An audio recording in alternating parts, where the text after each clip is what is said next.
बैलगाडीचं क्षेत्र आहे. हा बैलगाडीचं क्षेत्र जोपर्यंत दोन्ही मालक मिळून जर मैत्रीचं क्षेत्र नाही समजत तेपर्यंत हे चॅलेंज देणं आणि स्वीकारणं चालूच राहणार.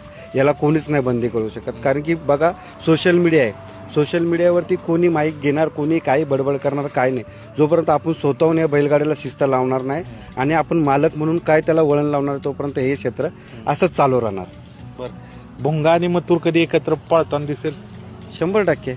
ज्या वेळेला दोन्ही मालकं, बघा मागच्या वेळेला आपला कर्जत केसरीला 1 नंबर झाला, त्यावेळेला राहुल शेट्टीने मला स्वतः फोन केला होता. आनंद वाटतो. बघा काय होतं, मालक एक असतात, पण जे दुसरे असतात ना, ते कुठेतरी राहुल शेट्टीच्या विरोधात किंवा माझ्या विरोधात कमेंट्स वेगळे करून, बघा आपल्या ह्या कमेंट्स सोशल मीडियाला जेव्हा देतात ना, तर आपल्या घरचे पण बघत असतात.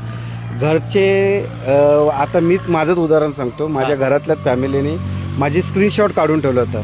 अहो बघा, बोलतं तुमच्याबद्दल काय कमेंट्स आला, तर तो जर त्यांना जर आपण प्रतिउत्तर द्यायला गेलो तर ते वाद निर्माण होतात. पण शेवटी आपण चिखलामध्ये दगड मारून अंगावरती चिखल उडून नाही घ्यायचा.